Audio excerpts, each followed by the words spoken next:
আল্লাহ তাআলা বলছেন, হে আমার বান্দা, আমি তোমাকে বলছি, আমি বান্দা তোমাকে আমি বলছি, তোমরা সকলেই তোমাদের বিগত জীবনের গুনাহ থেকে ইস্তেগফার করো এবং ইবাদতের মাধ্যমে আমার কাছে ফিরে আসো।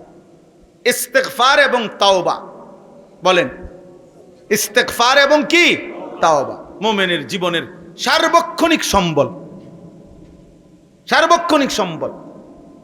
হযরত জুন্নুন মিসরি রাহিমাহুল্লাহ কিতাবে লিখছে, উনি আল্লাহর কাছে দোয়া করতেন, আল্লাহুম্মা ইন্নী আসআলুকা শাহওয়াতাত তাওবা রাগবাতাত তাওবা, এভাবে শব্দ আছে। অর্থাৎ উনি বললেন যে আল্লাহ, আমি আপনার কাছে শুধু তওবা করতে চাচ্ছি এই যোগ্যতা না, বরং তওবা করার প্রতি ইস্তেগফারের একটা শৌক, রাগবাত, মহব্বত, যৌক যেন আমার কলিজার মধ্যে তৈরি হয়, যে আমি সারাক্ষণ আপনার কাছে মাফ চাই, মাফ চাই, মাফ চাই, এমন একটা যোগ্যতা আমার দান করে। এটাই নবীজি সাল্লাল্লাহু আলাইহি সাল্লাম বলছে, উম্মত, আমার কোনো গুনাহ নাই, আমার কোনো পাপ নাই, তবুও আমি তোমাদেরকে শোনাচ্ছি, ওয়াল্লাহি ইন্নী লা আস্তাগফিরুল্লাহ ওয়া আতুবু ইলাইহি ফিল ইয়াউমি আকসারা মিন ৭০ মাররা। আল্লাহর কসম, আমি আল্লাহর কাছে ইস্তেগফার করি, তাওবা করি প্রতিদিন। কোন হাদিসে বলছে ৭০ বার, কোন হাদিসে বলছে মিআতু মাররা, ১০০ বার। কে? নবীজি সাল্লাল্লাহু আলাইহি সাল্লাম। তাহলে যিনি মাসুম, যিনি নিষ্পাপ, তিনি যদি প্রতিদিন ইস্তেগফার করে, ক্ষমা প্রার্থনা করে আল্লাহর কাছে ১০০ বার, তো গুনাহে ভরা উম্মত কতবার বলা উচিত বলে? অতএব এটাই আজকে সবক। গুনাহ আমাদের সকলের আছে কিনা বলেন? আছে কিনা বলেন? হচ্ছে কিনা বলেন? তাহলে অতএব আমাদের প্রত্যেকের জিম্মাদারি আল্লাহর কাছে ইস্তেগফার করা। ইস্তেগফার এবং তাওবা, এই তাফসিরে খুব সুন্দর লিখছে। সহজ কথা হলো, ইস্তেগফার বলা হয় বিগত গুনাহ থেকে মাফ চাওয়া, তাওবা বলা হয় নতুন উদ্যমে ইবাদত শুরু করে আল্লাহর কাছে ফিরে আসা। এই জন্য ওইখানে লিখছে কিতাবে, আমার শায়েখের একটা কিতাব আমার কাছে আছে, এই কিতাবটা আল জাদ্দু ফিস সুলুক ইলা মালিকিল মুলুক, এই কিতাবের মধ্যে আমি এটা পড়ছি। ওইখানে এই কিতাবের মধ্যে এই কথাটা লিখছে, আল ইস্তিগফারু বিলা ইকলাইন আনিদ দামবি তাওবাতুল কাদ্দাবিন।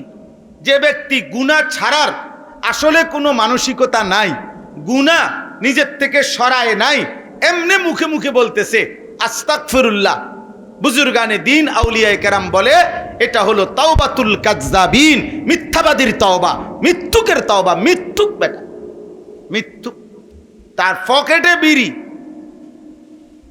এরপরে বাইর হইয়াই আপনার মসজিদটার থেকে বাইর হইয়াই চা দোকানে গিয়া রঙিন টেলিভিশনে তাকাইয়াই প্রথম কইতেছে, কিও আর কিছু বালা কিছু নাই, আর তো কিছু দাও না, লাইরা সেরা দাও না। মানে এর থেকে জঘন্য নাচ আর আসেনি। কাকুইটা চাইতে আইসে, বুঝেন নাই কথা? অথচ এই মাত্র মসজিদে ইমাম সাহেবের লগে কইছে কি আস্তাগফিরুল্লাহ রাব্বি, ডোলে এমনি বাটফারে ডোলে, ডোলেন কিতেন আপনি? কোন গুন্ডাটা সাইরে আইয়া আস্তাগফিরুল্লাহ কইতে আছেন? কথা বলেন না। সুদের টাকা জমা দিয়ে আইসেননি, কিস্তির টাকা জমা দিয়ে আসছেননি, গালিগালাজ বন্ধ করে আসছেননি, টেলিভিশন দেখা বন্ধ করে আসছেননি, চুরি ডাকাইতি বন্ধ করে আসছেননি, কি আস্তাগফিরুল্লাহ কইতে আছেন? কথা বলেন না কেন? এটা আস্তাগফিরুল্লাহ, এইটা আস্তাগফিরুল্লাহর উপরে আস্তাগফিরুল্লাহ। আত-তাওবাতু আলা তাওবা, তোমার তওবার উপরে কি তওবা, আস্তাগফিরুল্লাহর উপরে আস্তাগফিরুল্লাহ। আল্লাহ আমাদেরকে মাফ করে দেন। অতএব এটাই কথা। এখন শেষ কথা হলো, ইউমাত্তিউকুম মাতাআন হাসানা ইলা আজালিম মুসাম্মা ওয়া ইউতি কুল্লাযী ফাদলিন ফাদলা। আল্লাহ তাআলা বলেন, বান্দা যদি হক আদায় করে ইস্তেগফার করো, গুনাহ মাফ চাও, নতুন করে ইবাদত শুরু করে আমার কাছে ফিরে আসো।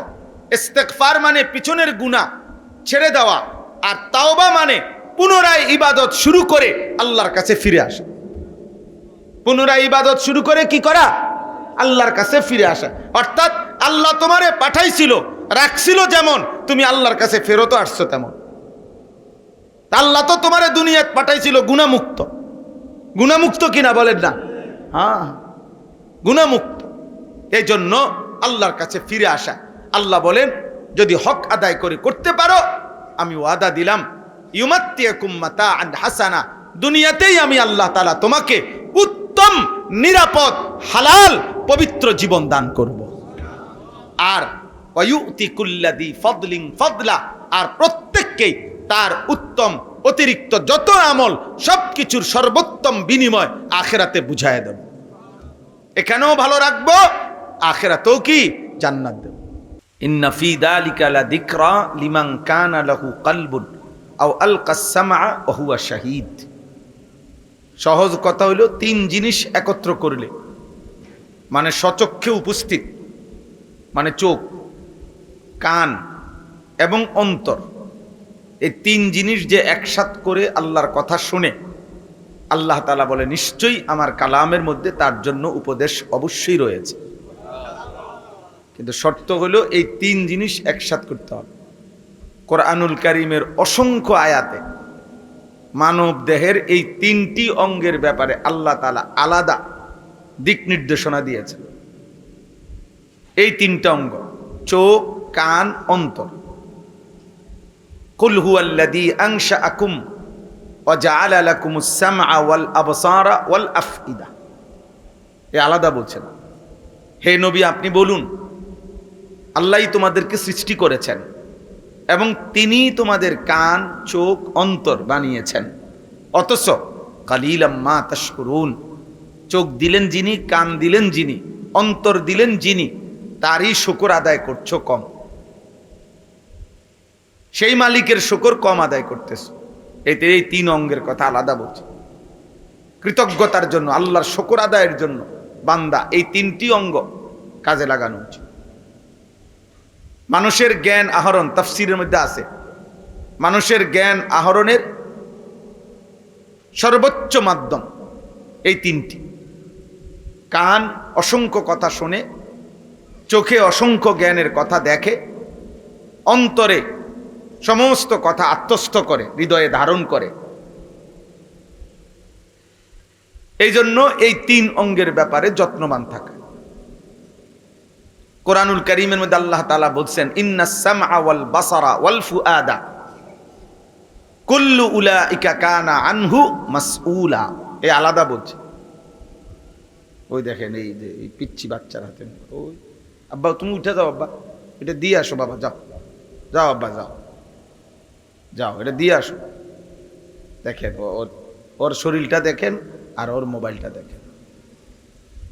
যেই অসভ্য অভিভাবক দিছে, ওই অভিভাবক অসভ্য। আমি বলছি বলিয়েন যে ওই হুজুরে বলছে, যে হুজুরে ওয়াজে আইছিল, এই হুজুরে এই মোবাইলটা যে দিছে তাকে, সে যদি তার মা হয় তো মা অসভ্য, বাপ যদি হয় বাপ অসভ্য। এই জালেম দুইটাই জালেম, যে দিছে এই জালেম তাকে বরবাদ করে দিছে। আল্লাহর নবী সাল্লাল্লাহু আলাইহি ওয়াসাল্লাম এটাই বলছেন, ফাআবাওয়াহু ইউহাব্বিদানিহি ওয়া ইউনাসসিরানিহি আও ইউনাসসিরানিহি আও ইউমাজ্জিসানি। নবীজি বলেন প্রত্যেকটি মানব সন্তান জন্মলগ্নে আল্লাহকে মানার যোগ্যতা নিয়ে ভূমিষ্ঠ হয়। অতঃপর মা বাবা ওই বাচ্চাটিকে ইহুদি বানিয়ে দেয়, অথবা খ্রিস্টান বানিয়ে দেয়, অথবা মূর্তি পূজক, অগ্নি পূজক, মুশরিক, বেঈমান বানায়। নবীজি বলছে সোজা বেঈমান বানায়।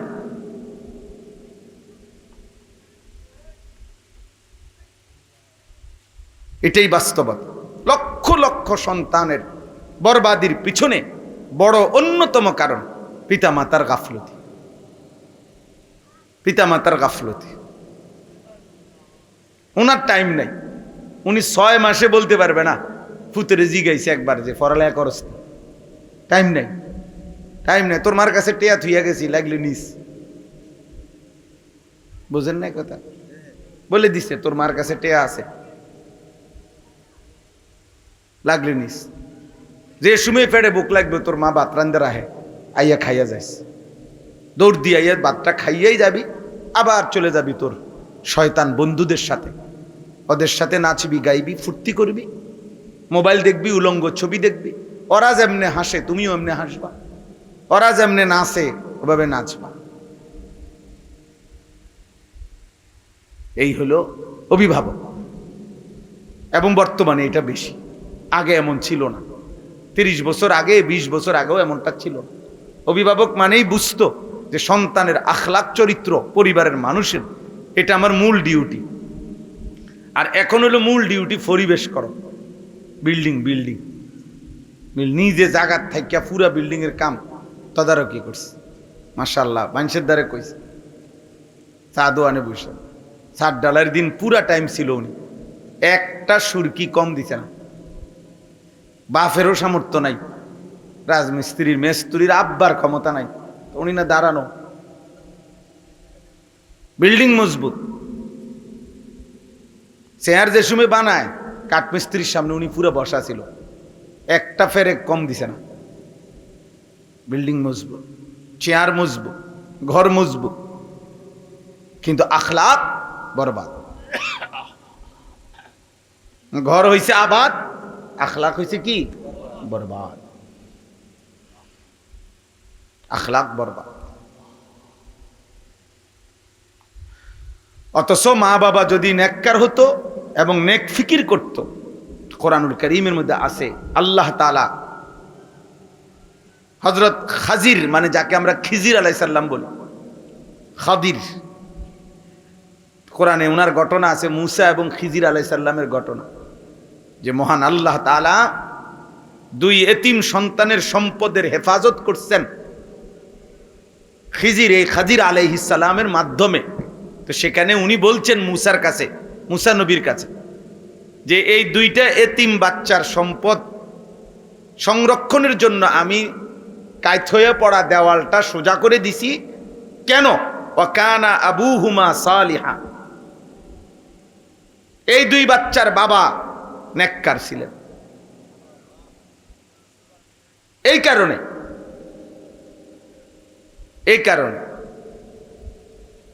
ওয়াকানা আবুহুমা সালিহা, বাবা নেককার ছিলেন।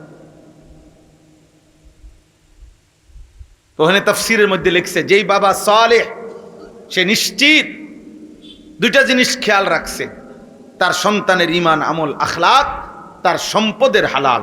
এখানে আছে, আমি নিজে পড়ছি তাফসীরা, নিশ্চিত এই সম্পত্তিগুলো হালাল, কারণ লোকটা যেহেতু সালেহ। এই জন্য কোনোভাবেই কারো ফু দিয়া, তাবিজ দিয়া এই সমাজের নিয়ন্ত্রণ হবে না। প্রত্যেকের অধীনস্থ অভিভাবকরা যদি তাদের অধীনস্থদের ব্যাপারে যত্নবান না হয়, কাঙ্ক্ষিত পরিবর্তন আসবে না। কুমিল্লার থেকে, ক্যান্টনমেন্ট থেকে হুজুর ভাড়া করে আইন না গ্রামবাসী সব জোনায়েদ বাগদাদি বানাই লইবেন, জি না, বুঝেন নাই কথা। বক্তা আসে, বক্তা যায়, ওনার বলার দরকার, উনি বলেন, চেষ্টা করেন, কিন্তু ওয়াজ মানে তো হলো আত-তারগীব ওয়াত-তারহীব। ওয়াজ হলো 2 জিনিসকে বলে ওয়াজ। ওয়াজ মানে হলো আত-তারগীব ওয়াত-তারহীব। এইখানে আমি পড়ছি, এক্ষণ শোনাবো আপনাদেরকে। আল্লাহ তাআলা নবীজিকে বলছেন, আপনি বলে দেন মানুষদের সামনে যে ইন্নানী লাকুম মিনহু নাযীরুম ওয়া বাশীর, আমি মুহাম্মদ আল্লাহর পক্ষ থেকে তোমাদের জন্যে নাদির এবং বাশীর, আমি জাহান্নামের ভয় প্রদর্শনকারী এবং জান্নাতের সুসংবাদ প্রদানকারী। তো ওয়াজও এইটা।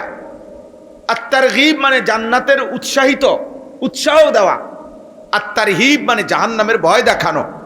তা আপনাদেরকে আমরা জান্নাতের উৎসাহ দেব, জাহান্নামের ভয় দেখাবো, কিন্তু জিম্মাদারি তো আপনি আদায় করতে হবে, জিম্মাদারি তো আপনি আদায় করতে হবে। আমি আপনাকে বললাম জাহান্নাম থেকে বাঁচেন, আমি আপনাকে বললাম জান্নাতের জন্য মেহনত করেন, তো এতটুকুই তো বলতে পারবো আমরা। এটা 1000 বার বললাম, 1,00,000 বার বললাম, কিন্তু আপনি দায়িত্ব কাঁধে নিলেন না, তো এটা হইব কেমনে? পরিবর্তন হবে কিভাবে তাহলে? এই সূরা হুদ, এই সূরার আশ্চর্য আয়াত আছে না, সব দেখেন। এই যে 117 নম্বর আয়াত, ওয়ামা কানা রাব্বুকা লিয়ুহলিকাল কুরা বিযুলমিন ওয়া আহলুহা মুসলিহুন।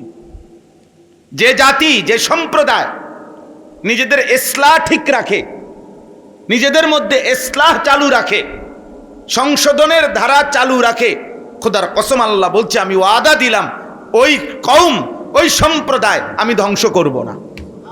ওয়ামা কানা রাব্বুকা লিয়ুহলিকাল কুরা বিযুলমিন মুসলিহুন। ইসলাহ,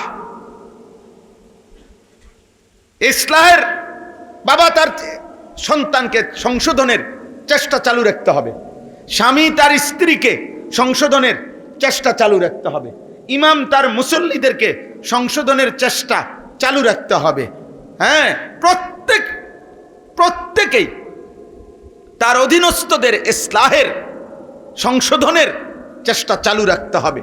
যার যার জায়গা থেকে কেউ 10,000কে বলবে, কেউ 10 জনকে বলবে, কেউ একজনকে বলবে, কেউ কমপক্ষে নিজেকে বলবে যাহা আমি কি করছি।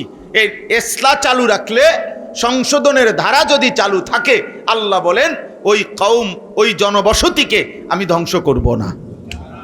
কিন্তু আত্মবোলা হয়ে গেলে সবাই যার যে জায়গায়, মা জানে না জিয়ে কি করে, জি জানে না মা কি করে, বাপ জানে না ফুতে কি করে, ফুতে জানে না বাপ কি করে, ফুতে জানে না জিগায়ও না বাবা এত টাকা কই থেকে আনেন, বাপে একবারও জিজ্ঞাসা করে না বাবা প্রতিদিন ভাত খাইয়া যে দুপুরে বাইরো, রাত 11টা বাজে আসো, তুমি করোটা কি আব্বা, করোটা কি।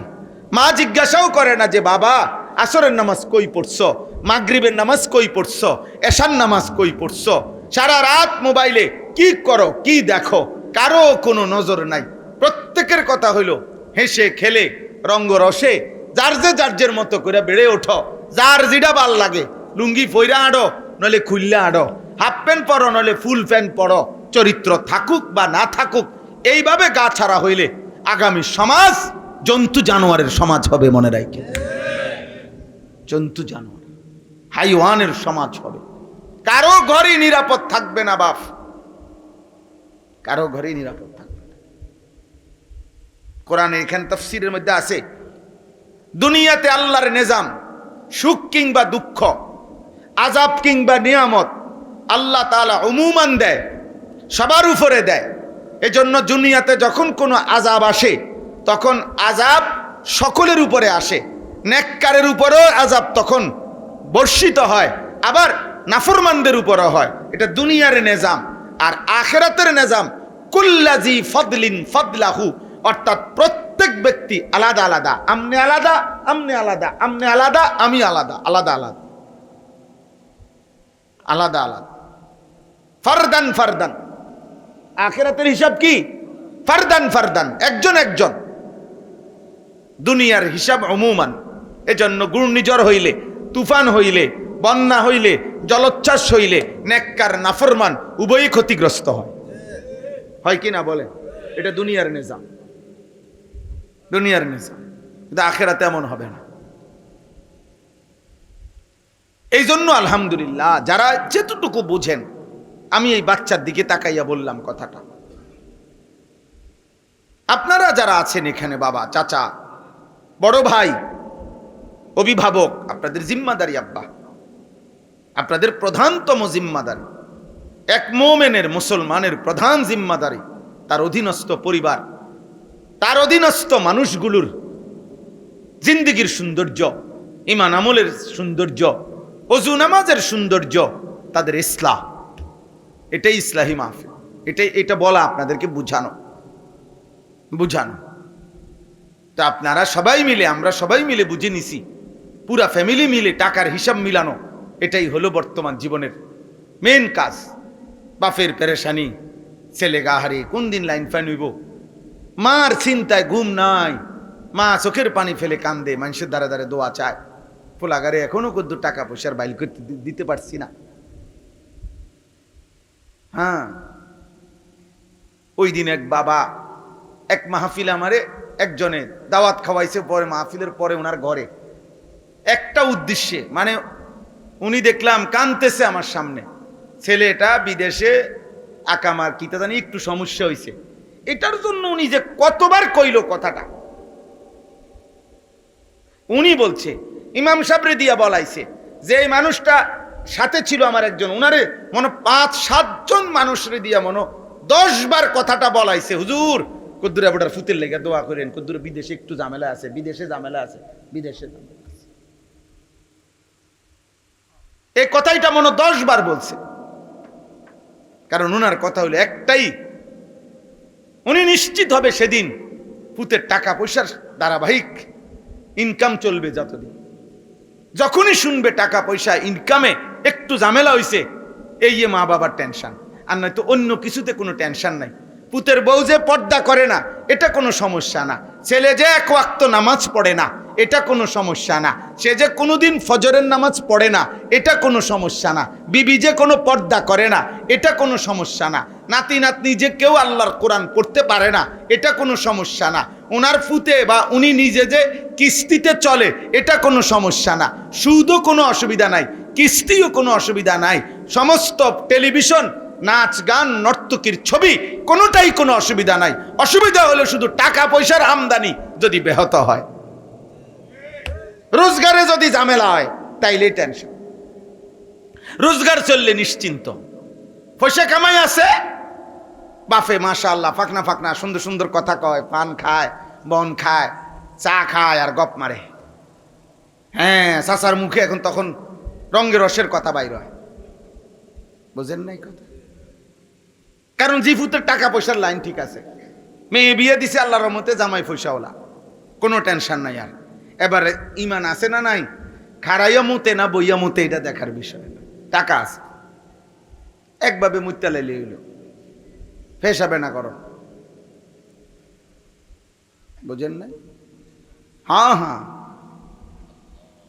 অথচ আল্লাহ তাআলা বললেন ইসলাহ ধারাবাহিকতা, সংশোধনের ধারাবাহিকতা প্রত্যেকের জায়গায় থাকতে হবে।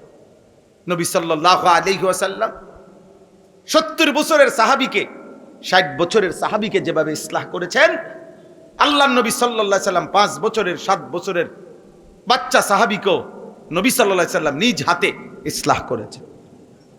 হযরতে হাসান নবী সাল্লাল্লাহু আলাইহি ওয়াসাল্লামের নাতি, হাদিসে স্পষ্ট আছে, আমার কাছে ছোট্ট কিতাব আছে আরবি, ফিকহু তারবিয়াতিল আবনা, ওই কিতাবের মধ্যে আছে হযরত হাসান মসজিদে নববীর এরকম বারান্দার মধ্যে সদকার খেজুর মুখে দিছে, আল্লাহ নবী সাল্লাল্লাহু আলাইহি সাল্লাম সাথে সাথে মুখ থেকে খোলায় নিছে, কাখ কাখ ওয়াক, ফেলো ফেলো, এটা ফেলো, ফেলাও না, মুখের থেকে এটা ফেলাই দিছে, দিয়া বলছে আমা তাআলাম ইন্না লা নাকুলু সাদাকা, নাতি তুমি কি জানো না আমরা মান্নত সাদকা আমরা খাই না, নবী বংশের জন্য মান্নতের জিনিস খাওয়ার অনুমতি নাই, হাশিমি বংশ আমরা, তাইলে এটা শিখাইছে সবক, অথচ একটা খেজুর মুখে দিছে, উনি 10টা খেজুর ঘরের থেকে আইনে এনে দিয়ে দিতে পারতেন, কিন্তু দেওয়া যাইতো, কিন্তু নাতি তো আখলাক শিখতো না, ইসলাহ হইতো তাইলে, কথা বলেন না কেন? তাহলে 14 বছরের বাচ্চা প্রকাশ্যে দিবালোকে নারী দেখতেছে, ছবি দেখতেছে, মিথ্যা বলতেছে, বেনামাজি জীবন কাটাইতেছে, বাবা বলে বাচ্চা মানুষ, ছোট মানুষ, মা বলে ছোট মানুষ, 14 বছরের দামরা এখনো ছোট মানুষ, 18 বছরের দামরা এখনো ছোট মানুষ, হ্যাঁ ওই ছোট, ও বড় হবে কমপক্ষে 85 বছর বয়স, বুঝেন, 85 পরে বড় হবে সে, এখনো ছোট মানুষ। এভাবে কি আর দেশ ঘর চলে, দিন চলে? আল্লাহ আমাদেরকে বুঝ দান করে। এজন্য এই ইসলাহী মাহফিল মানে হচ্ছে সংশোধনের মাহফিল, জিন্দেগি সৌন্দর্য করার মাহফিল, জীবনটা সাজানোর মাহফিল। কোরআনুল কারীমের মধ্যে আছে শুআইব আলাইহিস সালামের কথা, ইন উরিদু ইল্লাল ইসলাহা মাস্তাতাতু। হযরত শুআয়ব আলাইহিস সালাম ওনার জাতিকে আমাদের নবীজি সাল্লাল্লাহু আলাইহি সাল্লামের পরে বাকি সমস্ত নবীদের মধ্যে সবচেয়ে সুন্দর কথা বলতে পারতেন এবং সবচেয়ে সুন্দর মানুষদেরকে বুঝাইতে পারছিলেন যে এই নবী উনি হলেন শুআয়ব আলাইহিস সালাম। এটা তাফসীরে আছে। আমাদের নবী সাল্লাল্লাহু আলাইহি সাল্লামের পরে বাকি সমস্ত নবীদের মধ্যে শুআয়ব আলাইহিস সালামকে বলা হয় খতীবুল আম্বিয়া। এটা উপাধি ওনার, খতীবুল আম্বিয়া। নবীদের মধ্যে উনি ছিলেন সবচেয়ে বড় খতীব আমাদের নবীর পরে। আর আমাদের নবীর সব যোগ্যতাই সর্বশ্রেষ্ঠ, কাজেই উনি আলাদা। আছে খুবা হামা দারান্ত তু তনহা দারি। আল্লামা ইকবাল বলছেন, হে নবী সাল্লাল্লাহু আলাইহি সাল্লাম, সোয়া লাখ নবীর যত গুণ আপনি একার মাঝে সবই শ্রেষ্ঠ, আপনি একাই সব। তা তিনি আলাদা, তিনি ঊর্ধ্বে। তো এই শুআয়ব আলাইহিস সালাম বলতেন, ইন উরিদু ইল্লাল ইসলাহা মাস্তাতাতু, হে আমার জাতি, দিবানিশি তোমাদেরকে আল্লাহর কথা বলার একটাই মাকসাদ, একটাই উদ্দেশ্য, ইল্লাল ইসলাহা মাস্তাতাতু, সাধ্যের সবটুকু দিয়ে তোমাদের সংশোধন, ইসলাহ। তাহলে নবীদের দাওয়াতের মাকসাদ কি ছিল? উম্মতের ইসলাহ। বলেন না কি ছিল? ইসলাম, ইসলাম। এজন্য উঠতি নওজোয়ান আলেম যারা আছেন, আলহামদুলিল্লাহ বন্ধ কারণে মাদ্রাসা এখনো পুরাদমে খুলে নাই হিসেবে অনেক আলেম ওলামা এখানে আছেন। আপনাদের কাছেও আমার অনুরোধ রইল, আপনারা আপনাদের যার যার জায়গা থেকে আল্লাহর কথা বলবেন, কোনোভাবেই সংখ্যা গুনবেন না। সংখ্যা গুনলে জীবনও আগাইতে পারতেন না। সংখ্যা গুনবেন না, পরিচিতি গুনবেন না। পরিচিতির কোনো প্রয়োজন নাই। আপনারে সারা বাংলাদেশ চিনতে হইব, এটা জরুরি। কেন? তো বাংলাদেশ, সারা বাংলাদেশ আপনারে চিনলে বাকি হুজুররা কি গাঁসনি কাটতো? কথা বলেন না, না বাকি হুজুররা কিটা করতো? তাহলে এই মসজিদের ইমাম সাহেবরা যদি সারা বাংলাদেশে চিনন দরকার লাগে, তো বাকি মসজিদের ইমাম সাহেব কি করবো? কথা বলে। আর উনি নাই তাহলে আর বাকি নাই, তো 3 লাখ মসজিদে উনি ইমামতি করুক। বাংলাদেশে 3 লক্ষের উপরে মসজিদ আছে, তো উনি একা ইমামতি করলে পারবে? এটা কাজে এটা জরুরি না, এটা মালিকের ইচ্ছা। কেউ বেশির সামনে বলবে, কমের সামনে বলবে, কিন্তু আমার বলতে হবে, মানুষকে বলতে হবে, মানুষকে বলতে হবে। হাকিমুল উম্মত মুজাদ্দিদুল মিল্লাত হযরত মাওলানা শাহ আশরাফ আলী থানভী নব্বরাল্লাহু মারকাদাহু বলছেন, আমরা কিতাবে পড়ছি আনফাসে ঈসা, এই কিতাবের মধ্যে আছে, হাকিমুল উম্মত রাহমাতুল্লাহ আলাইহি বলছেন যে হে আল্লাহর বান্দা, ওয়াজ এবং নসিহত তুমি কোনোদিনও বলো না যে আমি এটা পারি না, এটা না পারার কিছু নাই। তোমাকে বলতে বলছে, তুমি কেমনে পারো না না পারো কোনো কিছু জানার তো দরকার না, তোমার বলা না দরকার। ফায়দা হবে কার? উপকার হবে কার? পরিবর্তন হবে কার? খোদার কসম, এটা তো শুধু আল্লাহর ফয়সালা, আপনার বলা না দায়িত্ব। ফাযাক্কির ইন্নামা আনতা মুযাক্কির লাস্তা আলাইহিম বিমুসাইতির। আল্লাহ তাআলা বলছে আপনি বারবার উপদেশ দিতে থাকুন। ইন্নামা আনতা মুযাক্কির, নিশ্চয়ই আপনি উপদেশদাতা, বারংবার উপদেশ দানকারী। লাস্তা আলাইহিম বিমুসাইতির, আপনি তাদের মালিক না, আপনি তাদের শাসক না। আপনি এ কথা বলার অধিকার নাই যে ঈমান আনো নলে কল্লা হালাই দেবো, ঈমান আনো নয়তো ফাঁসি দিয়ে দেবো, ঈমান আনো নয়তো 30 বছর জেল দিয়ে দেবো। আল্লাহ বলে না, আপনাকে এরকম শাসক হিসাবে আমি দায়িত্ব দেই নাই। আপনি শুধু বলতে থাকেন, ফয়সালা আমি দেব। আপনার বলায় কেউ একবার বললে কালেমা পড়বে, আপনার বলায় কেউ 23 বছর বললেও কালেমা পড়বে না। এটা আমার ফয়সালা, আমি আল্লাহর ইচ্ছা, আমি আল্লাহর ইচ্ছা। এই জন্য নবী সাল্লাল্লাহু আলাইহি সাল্লামের পুরা হায়াতও উনাকে কেউ দেখছে, কালেমা পড়ে নাই। আবার আবু বকর সিদ্দিক একবার শুনেই কালেমা পড়ছে। উভয়টা কার ফয়সালা? ফা ইন্নাল্লাহা ইউদিল্লু মান ইয়াশা ওয়া ইয়াহদি মান ইয়াশা ফালা তাযহাব নাফসুকা আলাইহিম হাসারাত। আল্লাহ বলেন, আল্লাহই যাকে চান পথভ্রষ্ট করেন, আল্লাহই যাকে চান হেদায়েত দিয়ে থাকেন। অতএব হে নবী, কেউ নাফরমানি থেকে ঈমান আনতেছে না, এই আফসুসে আপনি আপনাকে শেষ করে দিয়েন না, আপনি নিজের জান দিয়ে ফেললেন না। আপনি বলতে থাকেন, আপনার সাধ্যের সবটুকু দিয়ে। এই জন্য আমি অনেক ওলামায়ে কেরাম দেখতেছি, এই জন্য বললাম, অনেকেই আমারে চিনে কয়জন, আমি বললে শুনবে কে, আপনি বললে শুনবে, আপনি বলতে থাকেন, আপনি বলতে থাকেন। সেদিন আলহামদুলিল্লাহ এক ইমাম সাহেবরে বলছি এ কথা, আমি বলছি আপনি এশার নামাজের পরে প্রতিদিন মুসল্লিদেরকে সূরা কেরাত শিখান। বলছি হুজুর কয়জনে বলছি? আমি বললাম আপনি আমার সামনে ওয়াদা দেন, আপনি এখন ঘোষণা দেন, আর ঘোষণা দিবার পর দিন থেকে আপনি এশার নামাজের পরে বসবেন। আমি আপনার আল্লাহর উপরে ভরসা করে এতটুকু বলি যে যদি একজনও না বসে, আমনে কইবেন, আমনে পড়বেন, মানে আমনেই আলহামদুলিল্লাহ রাব্বিল আলামিন বলবেন, আবার আমনেই রিপিট পড়বেন। এটা বলবেন যে আল্লাহ বলতেও আসি আমি, পড়তেও আসি আমি, আমনে বলতে থাকবেন। আমি ওয়াদা দিলাম, মালিক যদি সত্য হয়, আল্লাহ সত্যই, ইনশাআল্লাহ আপনার সামনে আল্লাহর বান্দা এসে বসবেই বসবে। ফিকির চাই, হিম্মত চাই। আমি তো আলহামদুলিল্লাহ আল্লাহকে সাক্ষী রেখে আল্লাহর দয়ায় এই কথা স্পষ্ট বলতে পারি। আমার জীবনে আমার স্পষ্ট মনে আছে, আমার 22 বছরের এই ছোট্ট আল্লাহর দয়ায় ওয়াজের এই জীবনে আমি পূর্বে এমন মাহফিলও বয়ান করছি, মাগরিবের পরে এই আল্লাহর কোরআন হাতে বললাম, মাগরিবের পরে আমি যখন বয়ান শুরু করছি একজন শ্রোতাও ছিল না, একজনও বসে নাই, তখনও আমি ওয়াজ শুরু করছি, আমি আমার কথা বলতে থাকছি। আমাকে এই নতুন প্রজন্মের মৌলবী সাহেবরা এটা মানতে মেহনত করতে চায়। আবার শুধু কোট বদলায়, আবার আছে কোট বদলায়, রুমাল বদলায়, সংবং করে নি মানুষের চিনবি। আমরা মানুষের চিনার দরকার কি? ফালা তুজাক্কু আনফুসাকুম হুয়া আ'লামু বিমানিত্তাকা।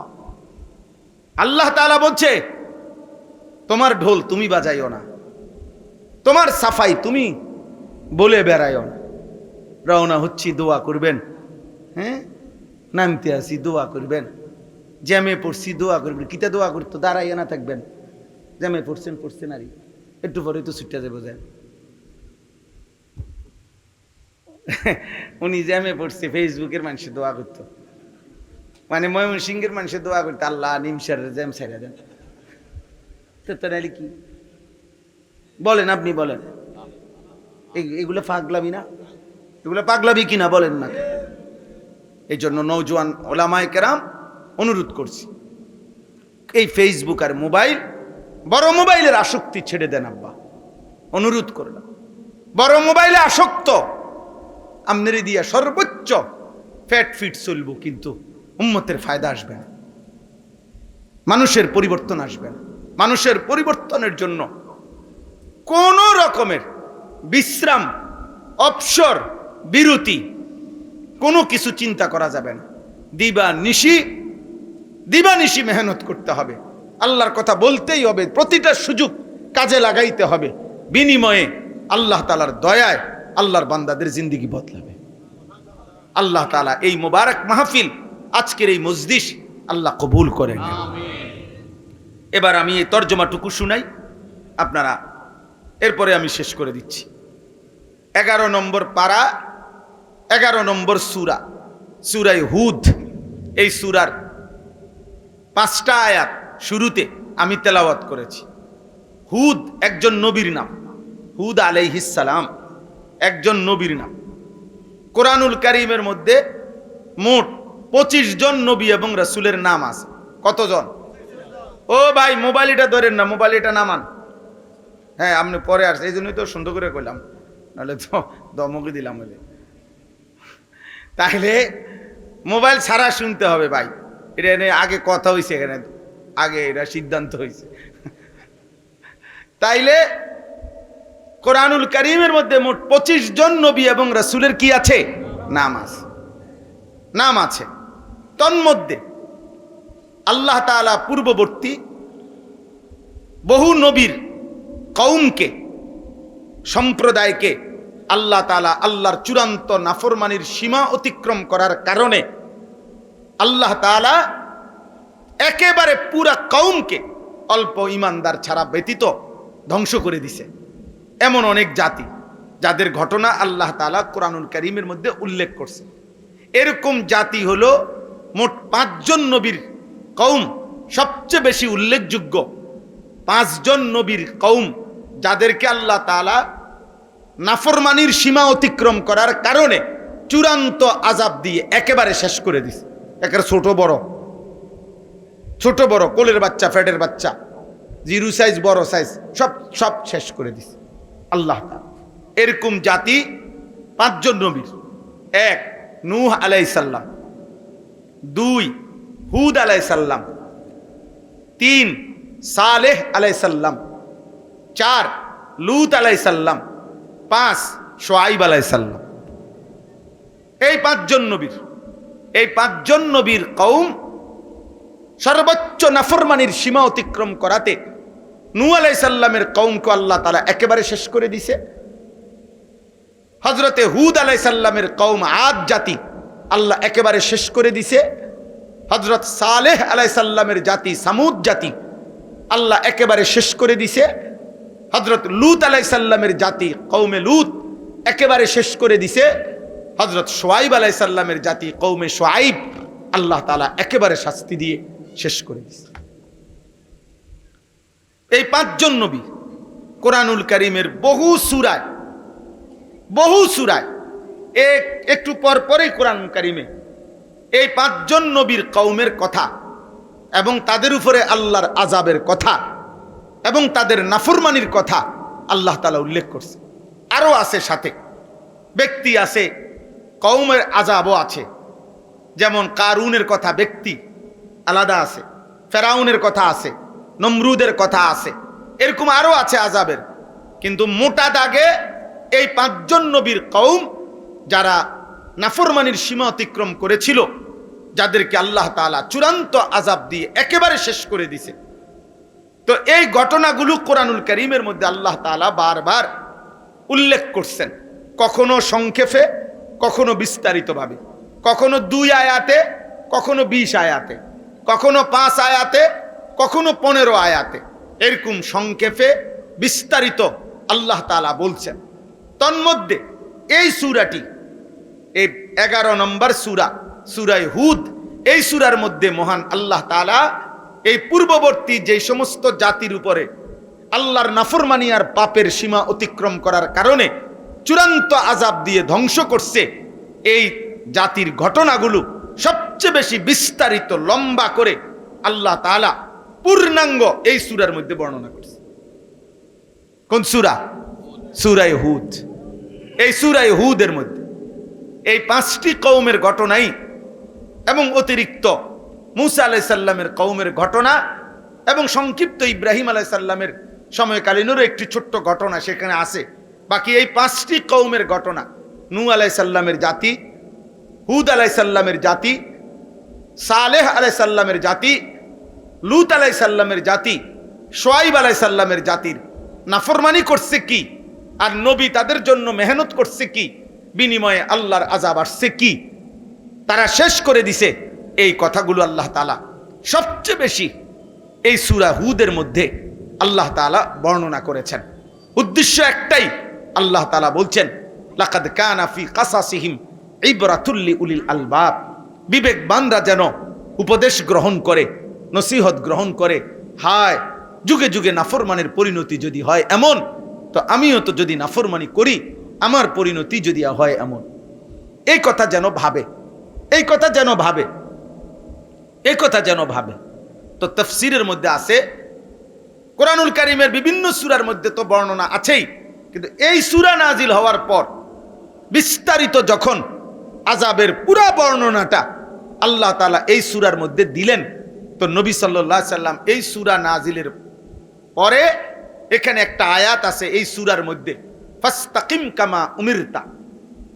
নবীজিকে আল্লাহ তাআলা বলছে, বন্ধু, পূর্ববর্তী নাফরমান জাতির ঘটনা আমি আপনাকে শুনাইছি, পাপের ঘটনাও আমি শুনিয়েছি, এবার আপনাকে স্পষ্ট বলে দিলাম, গোটা পৃথিবীর যদি একজন মানুষও আমার বান্দা আমার দ্বীনের উপরে না থাকে, আমাকে না মানে, আপনি কিন্তু আমার সমস্ত আদেশের উপরে একক হলেও মজবুত এবং অটল থাকবেন। আপনি এক চুল নড়বেন না, কিন্তু বললাম আপনাকে এক চুলও নড়বেন না। আল্লাহ নবী সাল্লাল্লাহু আলাইহি সাল্লাম দুইটা জিনিস ভাবলেন। এক, আমার উপরে আমার মহান আল্লাহ এত বড় ভারী জিম্মাদারি দিলেন যে আমার 1 সেকেন্ডের জন্য অসতর্ক হওয়ার কোনো অনুমতি আমার জন্য কি নাই। দ্বিতীয়ত, নবীজি ভাবলেন যে যেই জাতিগুলো পূর্ববর্তীতে নাফরমানির কারণে ধ্বংস হয়েছে, পাপের কারণে, আহা আমার উম্মত যদি পুনরায় এমন পাপ করে কি হবে আমার উম্মতের? আখেরাতের আযাব তো আসবেই, দুনিয়াতেই তো আল্লাহ তাআলা আযাব দিয়ে ধ্বংস করে দিবে। এই চিন্তা করতেছিলেন। এরই মধ্যে কিছুদিনের পরেই আল্লাহ নবী সাল্লাল্লাহু আলাইহি সাল্লামের সর্বপ্রথম এই সূরা নাজিলের কিছুদিন পর নবী সাল্লাল্লাহু আলাইহি সাল্লামের দাড়ি মোবারক থেকে 2টা বা 3টা দাড়ি সর্বপ্রথম সাদা হয়ে গেছে, মানে পাকতে শুরু করছে। হযরত আবু বকর সিদ্দিক রাদিয়াল্লাহু তাআলা আনহু বললেন, ইয়া রাসূলুল্লাহ কাদ শিবতা, হে আল্লাহর নবী সাল্লাল্লাহু আলাইহি সাল্লাম, আপনি তো দেখি বুড়ো হয়ে যাচ্ছেন। নবীজি সাল্লাল্লাহু আলাইহি সাল্লাম তখন বললেন, শাইয়াবাতনি হুদ। আবু বকর, বিশ্বাস করো আবু বকর, তোমার কাছে কলিজার কথাটা বলি, সূরা হুদের আযাবের বর্ণনা আমারে বুড়া বানায় ফেলছে। সূরা হুদের আযাবের বর্ণনা আমারে বুড়া বানায় ফেলছে। আমার দাড়ি পাকা শুরু হয়ে গেছে। আবু বকর, আমি এটা ভুলতে পারছি না, আমি ভুলতেই পারতেছি না। আমার কেবল ভয় হয় আমার উম্মত যদি নাফরমানি করে, আমার উম্মত যদি পূর্ববর্তী নাফরমান জাতির মতো আল্লাহকে ভুলে যায়, ইবাদতকে ভুলে যায়, অশ্লীলতা, বেহায়াপনা, হারাম উপার্জনে যদি লিপ্ত হয়ে যায়, না জানি আমার উম্মতের কি হবে, না জানি আমার উম্মতের কি হবে। এই পেরেশানি আমারে বুড়া বানায় ফেলছে। অন্যান্য হাদিসের মধ্যে আছে, শাইয়াবাতনি হুদ ওয়াল ওয়াকিআ ওয়াল মুরসালাত ওয়া আম্মা ইয়াতাসাআলুন ওয়া ইদা শামসু কুফিরাত। কোথাও আছে শাইয়াবাতনি হুদ ওয়া আখাওয়াতুহা। হুদ সূরা এবং যেই সমস্ত সূরায় আযাবের বর্ণনা, ইসরাফিলের ফুঁয়ের বর্ণনা, আসমান ও জমিন ভেঙে যাওয়া কিয়ামতের বর্ণনা আছে, এগুলোর ভয়ে আবু বকর আমি বুড়া হয়ে যাচ্ছি। আমার ভাই, আমার বাপ, আমার বন্ধু, আমার নওজোয়ান মুসলমানের সন্তান, আমাদের নবী সাল্লাল্লাহু আলাইহি সাল্লাম 23 বছর আমাদের জন্য কাঁদছেন, আমাদের জন্য চুল দাড়ি সাদা বানায় ফেলছেন, যেন আমার উম্মত নাফরমানিতে লিপ্ত না হয়, নাফরমানিতে লিপ্ত না হয়। অথচ যদি ধারাবাহিকভাবে আমরা বলতে পারতাম, আপনাদেরকে শুনাইতে পারতাম পুরা সূরা, তা আপনি মিলাইলে দেখতেন আজ আমাদের সমাজ জীবনে এই সমস্ত পাপ আমরাও শতভাগ করে ফেলছি। যে এই সমস্ত নাফরমানির কারণে এই সমস্ত জাতিকে আল্লাহ তাআলা ধ্বংস করে দিছে। তন্মধ্যে 4টা জাতি, আমি যেটা সব সময়, আমার মূল উদ্দেশ্য কিন্তু অন্য কারণে আমি এই সূরার থেকে মূলত পড়ি বেশি। 4টি জাতি, যেই 5টা জাতির কথা বললাম, এর মধ্যে 4টি জাতি, একটা হলো হুদ আলাইহিস সালামের কওম, আদ জাতি, একটা হলো সালেহ আলাইহিস সালামের কওম, সামুদ জাতি, 3 নাম্বার হলো লূত আলাইহিস সালামের কওম, 4 নাম্বার হলো শুআয়ব আলাইহিস সালামের কওম। এই 4টি জাতিকে আল্লাহ তাআলা আযাব দিয়ে একেবারে ধ্বংস করছে। এর মধ্যে প্রথম যার নাম বললাম হুদ আলাইহিস সালামের কওম, আদ জাতিকে লাগাতার 8 দিন 7 রাত ঝড় তুফান দিয়া ধ্বংস করছে। টানা 7 রাত 8 দিন, 7 লায়ালিন ওয়া 8 আইয়ামিন হুসুমা ফাতারাল কওমা ফিহা সারআ। এক টানা ঝড় তুফান হয়েছে 7 রাত 8 দিন। একটি জাতিকে আল্লাহ এভাবে ধ্বংস করছে। 2 নাম্বার হযরতে সালেহ আলাইহিস সালাম, মানে কওমে সামুদ, আল্লাহ তাআলা তাদেরকে ফেরেশতার বিকট চিৎকার দিয়ে ধ্বংস করে দিছে। কওমে লূত আলাইহিস সালামের জাতিকে আল্লাহ তাআলা জীবন্ত ঘুমন্ত মানুষকে জমিনের নিচের মাটি উপরে উঠাইয়া উল্টাইয়া আছাড় দিয়া সাতবক জমিনের নিচে দাবাইয়া উপরে পাথরের বৃষ্টি বর্ষণ করে ধ্বংস করে দিছে। 4 নাম্বার হলো কওমে শুআয়ব, এদেরকে ওই দ্বিতীয় গ্রুপ, তাদের মতো ফেরেশতার বিকট একটা চিৎকার দিছে ফেরেশতা, এক চিৎকারে মানুষগুলোর কান ফাইটা মানুষগুলো উপুর হইয়া পুরা জাতি শেষ হয়ে গেছে। এই 4টি জাতি আব্বা, এই যারা এখানে বসা আছেন তাদের প্রত্যেকের কাছে বলি, অভিভাবক আপনাদেরকেও বলি, ছেলেরা বাপ তোমাদেরকেও বলি, কসম খোদার এই কোরআনে বারবার এই কথার বর্ণনা আছে যে এই 4টি জাতিকেই আল্লাহ তাআলা ধ্বংস করছেন নাফরমানির কারণে, পাপের কারণে আযাব দিয়ে। সেটা হলো ফজরের ওয়াক্তে, ফজরের ওয়াক্তে, ফজরের ওয়াক্তে, ফজরের ওয়াক্তে।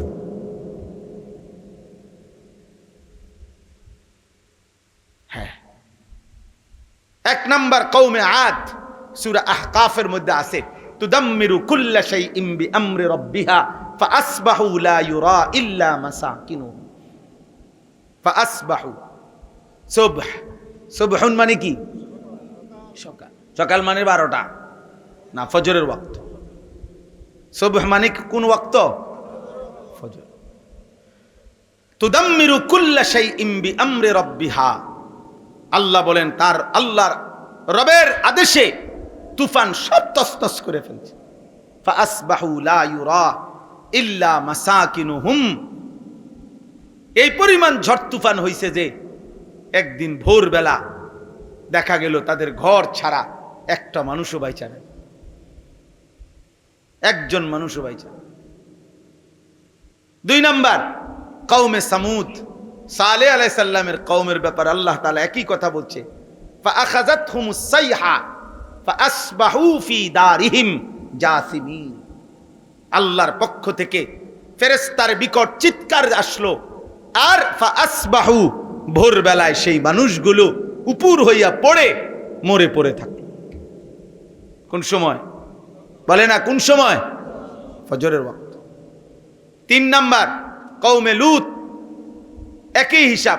আল্লাহ তাআলা ফেরেশতাকে বলছে লূত আলাইহিস সালামের কওমকে উল্টায় দাও, তো ফেরেশতাকে আল্লাহই বলছে ইন্না মাউইদাহুমুস সুবহু আলাইসা সুবহু বিকারিব। এটা এই সূরাটা, হে ফেরেশতা উল্টাইবা কখন? নির্ধারিত সময় হলো সুবহ, ফজরের ওয়াক্ত। আলাইসা সুবহু বিকারিব, ফেরেশতা জলদি যাও, ফজরের ওয়াক্ত হয়েই গেল, দ্রুত যাও, যাও উল্টাও, ফজরের ওয়াক্ত উল্টায় দাও ভোরবেলা।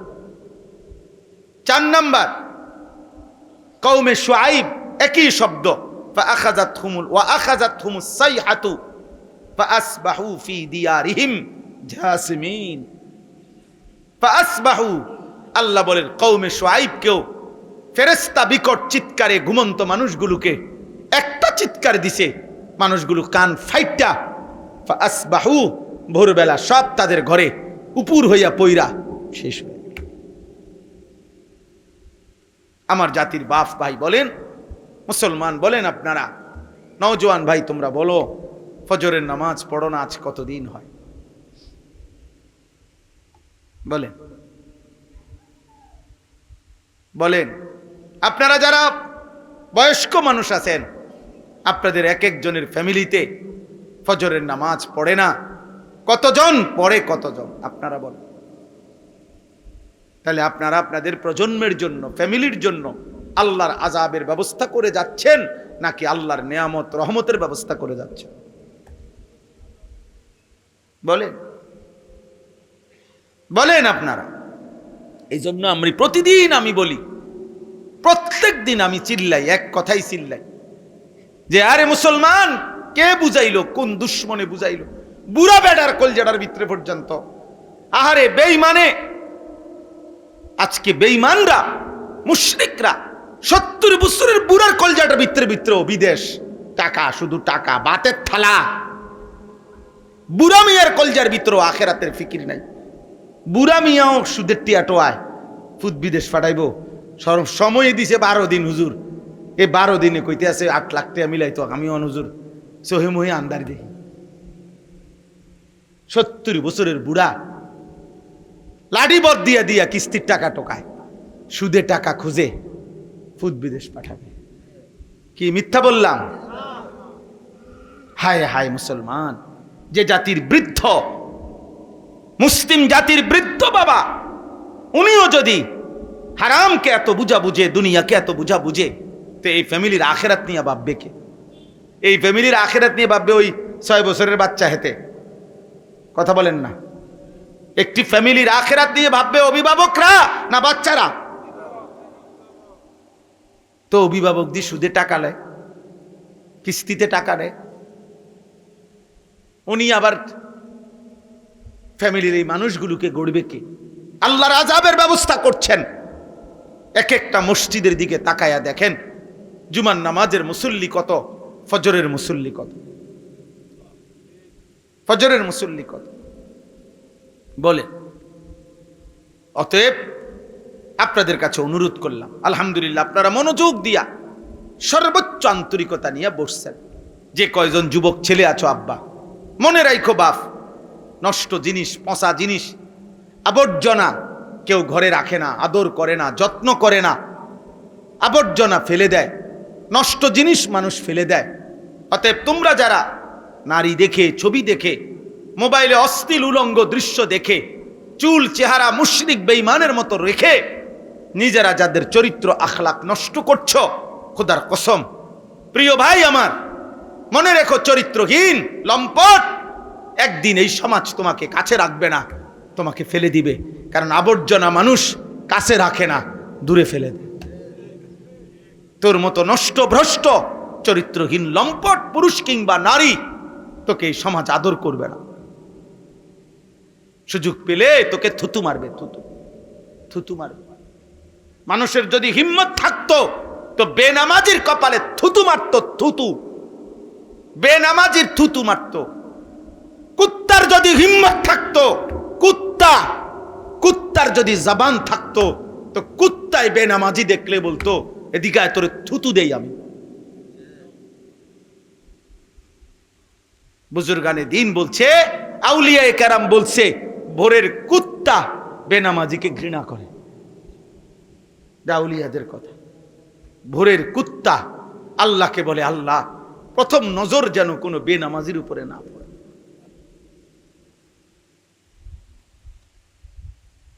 আল্লাহ তাআলা কোরআনুল কারীমের মধ্যে বলছেন, ওয়াত্তাবা হাওয়াহু ফামাসালুহু কামাসালিল কালব, মনের ইচ্ছে মতো যে তার জীবন চালায়, ফামাসালুহু কামাসালিল কালব, তার উদাহরণ, তার দৃষ্টান্ত আল্লাহ তাআলা বলেন কামাসালিল কালব, কুত্তার মতো। নাফরমানের জিন্দেগি কুত্তার জিন্দেগি, হারামখোরের জিন্দেগি কুত্তার জিন্দেগি, পাপীর জিন্দেগি মনের ইচ্ছে মতো। যারা নামাজ পড়ে না 5 ওয়াক্ত, সে আল্লাহর ইচ্ছায় নামাজ পড়ে না, না নিজের ইচ্ছায় নামাজ পড়ে না? তো তাই আল্লাহ তো বলছে নিজের ইচ্ছায় যে চলে তার উদাহরণ কুত্তার মতো। এই জন্য একটা ছেলে হলেও একজনই বুঝো আব্বা, একজনই বুঝো। এই পৃথিবীতে আযাবের ফয়সালা হয়, এই পৃথিবীতে আযাবের ফয়সালা হয় ফজরের ওয়াক্ত। এজন্য নিয়ত করেন ইনশাআল্লাহ ফজর পড়ব, বলেন ইনশাআল্লাহ। নাজেম সাহেব আশ্চর্য কথা শুনেন, এই সূরা পড়তে গিয়া কালকে আমি এই জীবনে প্রথম দেখছি আল্লাহ নবী সাল্লাল্লাহু আলাইহি সাল্লাম, ওই যে নদীর নবীজি প্রথম মক্কার কুরাইশদেরকে যেদিন প্রথম কালেমার দাওয়াত দিছে, প্রথম যেদিন এই সাফা আবু কুবাইস পাহাড়ে দাঁড়িয়ে সর্বপ্রথম যেদিন মক্কাবাসীকে আল্লাহর দিকে ডাকছে, কি বলছি? আরাআইতুম লাউ আন্না খাইলান, এই আমি যদি তোমাদেরকে এখন বলি একটি অশ্বারোহী দল এই পাহাড়ের ওই পারে তোমাদের পিছনে দাঁড়িয়ে আছে এবং তোমাদের উপরে তারা আক্রমণ করবে, তুসবিহুকুম, ভোরবেলা, অর্থাৎ ভোরের তারা প্রস্তুতি নিয়ে রাখছে, এই আজকের ভোরে তারা তোমার উপরে আক্রমণ করবে। আলাস্তুম মুসাদ্দিকি, তোমরা কি আমার কথা সত্য মনে করবে না? আমাকে সত্যবাদী মনে করবে না? তাহলে মক্কার সমস্ত মানুষ বলছে ক্বালু মা জাররাবনা আলাইকা ইল্লা কাদিবান, মুহাম্মদ বিগত 40 বছরে কোনোদিন তোমার ব্যাপারে মিথ্যার কোনো ধারণা আমরা করি নাই, আমরা কোনো করি নাই। তখন আল্লাহর নবী বললেন ফা ইন্নী নাযীরুল লাকুম বাইনা ইয়াদাই আযাবুন শাদীদ, তাহলে হে আমার জাতি, তোমাদের এই অব্যাহত নাফরমানির ব্যাপারে আমি তোমাদেরকে ভয় প্রদর্শন করছি, তোমাদের সামনে অপেক্ষা করছে অত্যন্ত ভয়ানক আযাব, জাহান্নামের আযাব। তো তো ওইখানে আশ্চর্য কথা হলো, যুগ যুগ ধরে একদিকে দেখাইলাম আল্লাহর আযাবের সময় হয় ফজরের ওয়াক্তে, 2 নাম্বার হলো আক্রমণ, প্রতিপক্ষের উপরে আক্রমণের সময় হয় ফজরের ওয়াক্তে। কোরআনুল কারিমে আছে উহুদের যুদ্ধের ঘটনা, যেখানে কোরআনে সূরা আলে ইমরানে আছে, সেখানে আল্লাহ তাআলা ডাইরেক্ট নবীকে বলছে, ওয়া ইজ গাদাউতা মিন আহলিকা তুবাউউল মুমিনিন লিল কিতাল। ওয়া ইজ গাদাউতা, উহুদের যুদ্ধের দিন ভোরবেলা, গুদুউন অর্থ ভোরবেলা আপনি আপনার সাহাবাইদেরকে যুদ্ধের জন্য সারিবদ্ধ করালেন। তাহলে যুদ্ধের শুরু টাইম কখন? ফজর, বাদাল ফজর, ভোরবেলা। এজন্য এই কথার অর্থ হইল একটা কথা, শুধু এই নওজোয়ান যারা তালেবে ইলম, তোমাদের কাছে বলার জন্য আব্বা, আমি শুধু তালেবে ইলম যে কয়জন মাদ্রাসার, আপনাদের কাছে, তোমাদের কাছে বলতে চাই আব্বা, তোমরাও চেষ্টা করবা, ফজরের এই পরিমাণ পাবন্দি করবা, আর এই কথা ইয়াকিন রাখবা, একদিন ফজরের ওয়াক্তে সমস্ত দুশ্মনের পরাজয় হবে, ফজরের ওয়াক্তেই ইমানের বিজয় হবে। বিজয় আসবে ফজরে, জালিমের পতন হবে ফজরে। হ্যাঁ, আলহামদুলিল্লাহ, আমি দিন রাত আলাদা টাইম যেদূর সময় পাই এই নিয়ে আলাদা পড়ি, শুধু এই ফজর নিয়ে। আমার একটা ব্যক্তিগত মেহনত, ফজর ক্যাম্পেইনের কাজ করি আমি সারা বাংলাদেশে, অর্থাৎ ফজরের মুসল্লি বৃদ্ধির চেষ্টা করি জায়গায় জায়গায়। আলহামদুলিল্লাহ, সারা বাংলাদেশে এখন আমাকে হাজার হাজার ছেলে আছে যারা আমগরে মহব্বত করে। আমার শায়েখ আল্লামা মুফতি মুশতাকুন নবী কাসিমি হজরতের আদেশে এই কাজটা আমি করি আজকে অনেক বছর। ইদানিংকালে আলহামদুলিল্লাহ এখন বাড়ছে। আমাদের একটা স্বপ্ন যে একদিন জুমা আর ফজরের মুসল্লি বরাবর হবে, সেদিন মাহদিও প্রকাশ হবে, সেদিন কালেমার বিজয়ও হবে, সেদিন ইসরায়েলের শেষ কুত্তাটাও হেরে যাবে ইনশাআল্লাহ। ইমানের বিজয় হবে, কোনো সন্দেহ নাই, বিজয় হবেই হবে, মুসলমানের বিজয় হবেই হবে ইনশাআল্লাহ, হবেই ইনশাআল্লাহ। এই জন্য নওজোয়ান ভাই সবার কাছে এই সূরা হুদের মধ্যে একাধিকবার এই শব্দটা আছে, ফাআসবাহু ফাআসবাহু ফাআসবাহু। আল্লাহ বলছে আযাবের সময় ভোরবেলা, আযাবের সময় ভোরবেলা। আর প্রত্যেকটা আযাবের একটাই কারণ, গুনাহ। কথা বলেন না, এই শেষ কথা। প্রত্যেকটা আযাবের কারণ কি? গুনাহ। আমার শায়েখ আরিফ বিল্লাহ হাকিমুন নফস আল্লামা মুফতি মুশতাকুন নবী কাসিমি হুজুরের একটা পছন্দের কিতাব আছে, উনি নিজে পড়ে তালিম করে, সবসময় বেশিরভাগ পড়ে।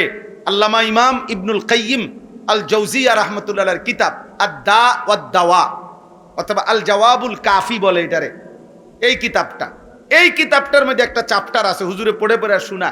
ওইখানে আছে ইমাম ইবনুল কাইয়িম রাহমাতুল্লাহ বলছে, হে দুনিয়াবাসী, বলো তো সেই প্রথম দিন থেকে শুরু করে যে ইবলিস আল্লাহর কাছ থেকে বিতাড়িত হওয়ার কারণ কি ছিল? গুনাহ। নূহ আলাইহিস সালামের কওম আল্লাহর আযাবে তুফানে ধ্বংস হওয়ার কারণ কি ছিল? গুনাহ। লূত আলাইহিস সালামের কওমকে উপরাইয়া ধ্বংস করে দেওয়ার পেছনে কারণ কি ছিল? গুনাহ। আদ জাতি ঝড় বাতাসে 8 দিনের ধ্বংস হওয়ার কারণ কি ছিল? গুনাহ। প্রত্যেকটা আযাব, ফেরাউন কেন ধ্বংস হলো? গুনার কারণে। নমরুদ কেন ধ্বংস হলো? গুনার কারণে। কারুন কেন ধ্বংস হলো? গুনার কারণে। দোস্ত আমার, সমস্ত মানুষের সমস্ত বরবাদির কারণই হচ্ছে গুনাহ, গুনাহ, গুনাহ, গুনাহ। অতএব এই গুনাহ থেকে ফিরবার জন্য এই আমি এতগুলো আয়াত তাফসীর করা আমার মাকসাদ না, আমার শুধু পড়ছি বরকতের জন্য। উদ্দেশ্য এই শুধু মাঝখানের এই আয়াতটা পড়া, এই কথাইটা শুধু বলা, ওয়া আনিস্তাগফিরু রাব্বাকুম সুম্মা তুবু ইলাইহি ইউমাত্তিউকুম মাতাআন হাসানা ওয়া ইউতি কুল্লাযী ফাদলিন ফাদলা, এই কথাইটা বলার জন্য। আল্লাহ তাআলা বলছেন, হে আমার বান্দা, আমি তোমাকে বলছি, আমি বান্দা তোমাকে আমি বলছি, তোমরা সকলেই তোমাদের বিগত জীবনের গুনাহ থেকে ইস্তেগফার করো এবং ইবাদতের মাধ্যমে আমার কাছে ফিরে আসো। ইস্তেগফার এবং তাওবা, বলেন ইস্তেগফার এবং কি? তাওবা। মুমিনের জীবনের সার্বক্ষণিক সম্বল। সার্বক্ষণিক সম্পদ। হযরত জুন্নুন মিসরি রাহিমাহুল্লাহ কিতাবে লিখছে, উনি আল্লাহর কাছে দোয়া করতেন, আল্লাহুম্মা ইন্নী আসআলুকা শাহওয়াতাত তাওবা রাগবাতাত তাওবা, এভাবে শব্দ আছে। অর্থাৎ উনি বললেন যে আল্লাহ, আমি আপনার কাছে শুধু তওবা করতে চাচ্ছি এই যোগ্যতা না, বরং তওবা করার প্রতি ইস্তেগফারের একটা শৌক, রাগবাত, মহব্বত, যৌক যেন আমার কলিজার মধ্যে তৈরি হয়, যে আমি সারাক্ষণ আপনার কাছে মাফ চাই, মাফ চাই, মাফ চাই, এমন একটা যোগ্যতা আমার দান করে।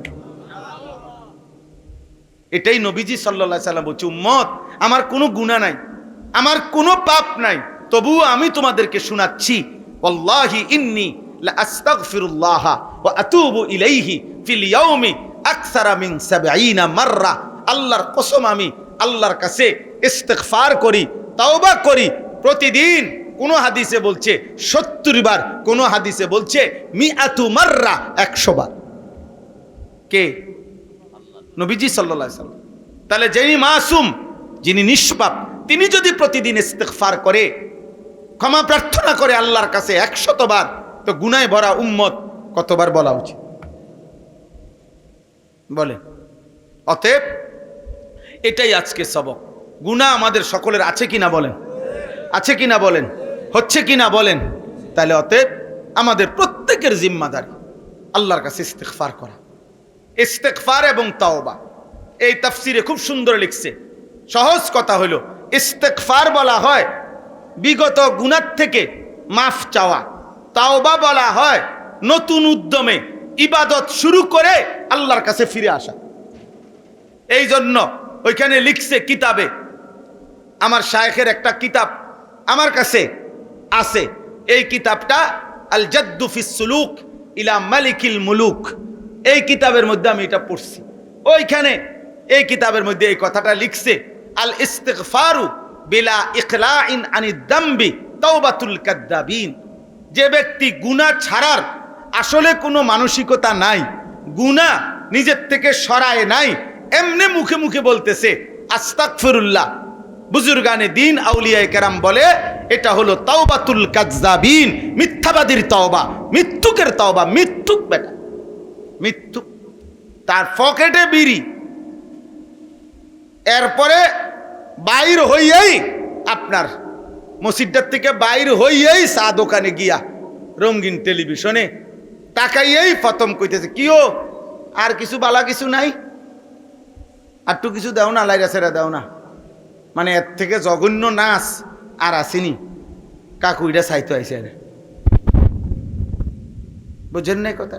অথচ এই মাত্র মসজিদে ইমাম সাহেবের লগে কইছি কি আস্তাগফিরুল্লাহ রাব্বি, ডোলে এমনি বাটফারে ডোলে, ডোলেন কিতেন আপনি? কোন গুন্ডাটা সাইরে আইয়া আস্তাগফিরুল্লাহ কইতে আছেন? কথা বলেন না। সুদের টাকা জমা দিয়ে আইসেননি, কিস্তির টাকা জমা দিয়ে আসছেননি, গালিগালাজ বন্ধ করে আসছেননি, টেলিভিশন দেখা বন্ধ করে আসছেননি, চুরি ডাকাইতি বন্ধ করে আসছেননি, কি আস্তাগফিরুল্লাহ কইতে আছেন? কথা বলেন না কেন? এটা আস্তাগফিরুল্লাহ, এইটা আস্তাগফিরুল্লাহর উপরে আস্তাগফিরুল্লাহ। আর তাওবাতু আলা তাওবা, তোমার তওবার উপরে কি? তাওবা। আস্তাগফিরুল্লাহর উপরে আস্তাগফিরুল্লাহ। আল্লাহ আমাদেরকে মাফ করে দেন। অতএব এটাই কথা। এখন শেষ কথা হলো, ইউমাত্তিউকুম মাতাআন হাসানা ইলা আজালিম মুসাম্মা ওয়া ইউতি কুল্লাযী ফাদলিন ফাদলা। আল্লাহ তাআলা বলেন, বান্দা যদি হক আদায় করে ইস্তিগফার করো, গুনাহ মাফ চাও, নতুন করে ইবাদত শুরু করে আমার কাছে ফিরে আসো। ইস্তিগফার মানে পিছনের গুনাহ ছেড়ে দেওয়া, আর তাওবা মানে পুনরায় ইবাদত শুরু করে আল্লাহর কাছে ফিরে আসা। পুনরায় ইবাদত শুরু করে কি করা? আল্লাহর কাছে ফিরে আসা। অর্থাৎ আল্লাহ তোমারে পাঠাইছিল, রাখছিল যেমন, তুমি আল্লাহর কাছে ফেরত আসছো তেমন। আল্লাহ তো তোমারে দুনিয়াত পাঠাইছিল গুনাহমুক্ত। গুনাহমুক্ত কিনা বলেন না? হ্যাঁ, গুনাহমুক্ত। এই জন্য আল্লাহর কাছে ফিরে আসা। আল্লাহ বলেন, যদি হক আদায় করে করতে পারো, আমি ওয়াদা দিলাম, ইউমাত্তিউকুম মাতাআন হাসানা, দুনিয়াতেই আমি আল্লাহ তাআলা তোমাকে উত্তম, নিরাপদ, হালাল, পবিত্র জীবন দান করব। আর ওয়া ইউতি কুল্লাযী ফাদলিন ফাদলা, আর প্রত্যেককেই তার উত্তম অতিরিক্ত যত আমল সবকিছুর সর্বোত্তম বিনিময় আখিরাতে বুঝায় দেব। এখানেও ভালো রাখবো, আখিরাতেও কি জান্নাত দেব, আখিরাতেও জান্নাত দেব। এই জন্য আজকে এই দুই কথা বললাম। এক কথা হইল ইসলাহ সংশোধনের চেষ্টা আমাদের সমাজের প্রত্যেকের দায়িত্ব। যে যেখানে আছেন, পুরুষ কিংবা নারী, মা বাপ, স্বামী স্ত্রী, ভাই বোন, বড় ভাই ছোট ভাই, নেতা কর্মী, ইমাম মুসল্লি, কমিটি, সাধারণ জনগণ, বন্ধু প্রত্যেকেই প্রত্যেকের সাথে জীবন চলার পথে ইসলাম একে অপরের সংশোধনের চেষ্টা অব্যাহত রাখতে হবে। ইন্নামাল মুমিনুনা ইখওয়া ফাআসলিহু বাইনা আখাওয়াইকুম, আল্লাহ বলছে মুমিন পরস্পর ভাই ভাই, একে অপরের ইসলাহ করতে থাকো। ফাত্তাকুল্লাহা ওয়া আসলিহু যাতা বাইনিকুম, আল্লাহকে ভয় করো, নিজেদের মাঝে ইসলাহ করো, নিজেদের মাঝে ইসলাহ করো। এই জন্য এটা কি রাখতে হবে? চালু রাখতে হবে। প্রত্যেকে চেষ্টা করবেন এই জবান দিয়ে আপনি অপরকে বলার ক্ষেত্রে নেক কাজের কথা বলবেন। বলেন ইনশাআল্লাহ, বলেন ইনশাআল্লাহ। লা খায়রা ফি কাসীরিম মিন নাজওয়াহুম ইল্লা মান আমারা বিসাদাকা আও মারুফিন আও ইসলাহিম বাইনান নাস। আল্লাহ বলছে তিন কথাই নেকি। যদি কাউকে দান সদকা করতে বলো, সে কথা বললে নেকি হবে। যদি কাউকে নেক কাজের কথা বলো, তাহলে সে কথাই নেকি হবে। যদি মানুষের মাঝে ইসলাহ করে দাও, তাহলে নেকি হবে, খায়ের হবে। এজন্য ইনশাআল্লাহ ইসলাহের চেষ্টা করব তো ইনশাআল্লাহ। আর শেষ কথা হলো, দ্বিতীয় কথা যেটা বললাম, এই সূরার আলোকে আল্লাহ তাআলার যুগে যুগে আযাবের কারণ হয়, সেটা হলো আমাদের গুনাহ। অতএব আমরা গুনাহ ছেড়ে দেওয়ার চেষ্টা করব এবং পরস্পর প্রত্যেকেই তাওবা এবং ইস্তিগফারের মাধ্যমে নতুন উদ্যমে আল্লাহর ইবাদতের চেষ্টা করব ইনশাআল্লাহ। বিশেষ করে কিশোর যুবক ছেলে ভাই, নওজোয়ান, তোমাদের কাছে অনুরোধ, প্রত্যেকেই ফজরের নামাজ নতুন হিম্মতে পড়ার চেষ্টা করো ইনশাআল্লাহ। আমি অনুরোধ করলাম, একটা ছেলেও যদি মানো ভালো হবে আব্বা। আবারও বলছি, নষ্ট জিনিস, পচা জিনিস, আবর্জনা মানুষ ফেলে দেয়, আদর করে না। এজন্য চরিত্রহীন মানুষকে এই পৃথিবী কোনোদিনও কদর করে না, সম্মান করে না। হয়তো ক্ষমতার কারণে, হয়তো সন্ত্রাসী চেহারার কারণে, হয়তো তার সাথে দুষ্ট মানুষের সম্পৃক্ততার কারণে মুখের সামনে হয়তো কিছু বলে না, কিন্তু কলিজা দিয়া পাপীকে মানুষ ঘৃণাই করে, ঘৃণাই করে, ঘৃণাই করে। হৃদয়ে মানুষের ঘৃণাই থাকে, হৃদয়ে মানুষ থুতুই মারে, হৃদয়ে মানুষ ঘৃণাই করে। অতএব পাপী কখনোই কোনোদিন কোনো সমাজে, নাফরমান পাপী দামি হয় না। কি হয় না? দামি হয় না। অতএব ছেলের আব্বা, গুনাহ ছেড়ে দাও, গুনাহ ছেড়ে দাও, গুনাহ ছেড়ে দাও, নিজের আখলাকের হেফাজত করো। আজকের এই সুন্দর আয়োজনে আল্লাহ তাআলা বরকত দান করেন। ওলামায়ে কেরাম অনেক আসছেন, আল্লাহ তাআলা আপনাদেরকে উম্মতের ফিকির দান করেন, কওম ও মিল্লাতের ফিকির দান করেন। ফালা আল্লাকা বাখিউন নাফসাকার মিজাজ, আল্লাহ যেন সমস্ত আলেমের কলিজার মধ্যে দান করে।